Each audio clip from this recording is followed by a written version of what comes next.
Bon, je pense que si vous regardez l'Alliance des États du Sahel, nous avons trois piliers essentiels. Le volet politique et diplomatique. Il y a un volet qui concerne le développement économique, il y a un autre volet qui concerne la défense et la sécurité. Dans le volet qui concerne le développement économique, il est prévu aussi d'avoir des projets structurants, y compris des projets d'infrastructures ferroviaires, routières et toutes les infrastructures qui nous permettent aussi d'être connectés entre nous et d'être connectés au marché de la région. Donc pour nous, cette vision est une opportunité aussi de pouvoir dessiner des partenariats, parce que je vous rappelle que la participation à cette réunion ici est la première sortie groupée des ministres des Affaires étrangères des États de l'Alliance Sahel avec un État tiers.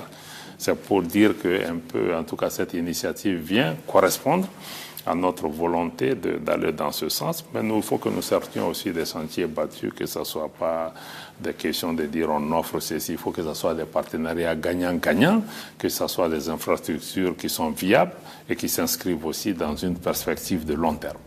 Et on imagine que si la situation, les relations s'améliorent avec les instances sous-régionales, que sont l'UEMOA ou la CEDEAO, par exemple, pour les pays d'Afrique de l'Ouest, cela ne va permettre que d'accélérer la cohésion et la coopération et l'intégration sous-régionale.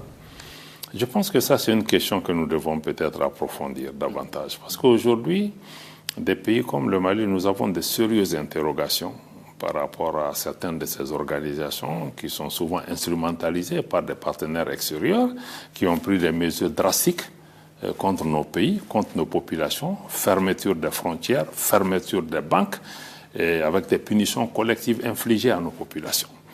Donc c'est dire qu'aujourd'hui, l'esprit même de l'intégration régionale et du travail en commun est mis en cause dans beaucoup de ces pays.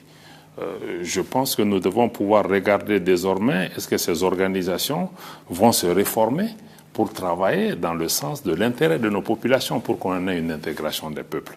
Mais en attendant, l'Alliance des États du Sahel nous offre un cadre où nous avons une vision politique partagée, où nous mettons une organisation en place qui, nous pensons, est à l'abri de ce type d'ingérence et aussi qui propose une alternative par rapport à l'approche de l'intégration, qui soit une intégration des peuples et non juste une intégration des États, et aussi qui puisse se mettre à l'abri d'ingérences, d'interférences extérieures contraires à l'esprit de fraternité ou à l'esprit d'intégration. Donc ce débat-là, nous devons l'avoir entre nous pour pouvoir vraiment avancer ensemble.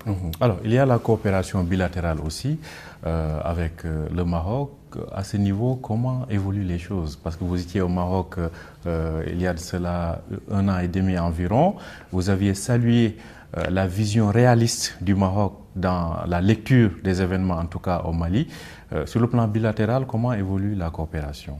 Oui, peut-être avant de répondre sur le plan bilatéral, c'est un des points que je n'ai pas peut-être relevé ici. Il faut toujours intégrer aussi que l'approche du Maroc vis-à-vis de nos pays, qui est une approche réaliste, pragmatique et lucide, et non une approche paternaliste pour nous donner des leçons ou décider à notre place, est un facteur important même dans le cadre de l'initiative royale, qui nous font croire que même en cas d'incident dans nos pays, la coopération va pouvoir continuer. La coopération bilatérale se porte bien.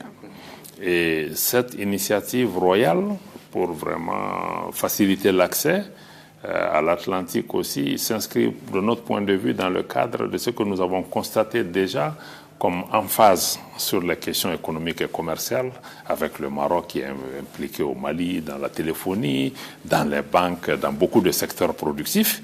Donc s'inscrit dans le cadre du renforcement de ces échanges économiques entre nos pays.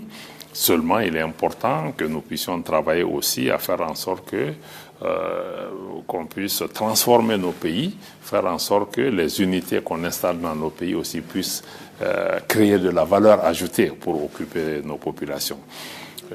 Il y a des programmes qui touchent au renforcement des capacités, formation des imams, programmes de bourse. Donc, notre coopération, la santé aussi est un secteur très très dynamique. La polyclinique Mohamed VI vient d'être inaugurée à Bamako.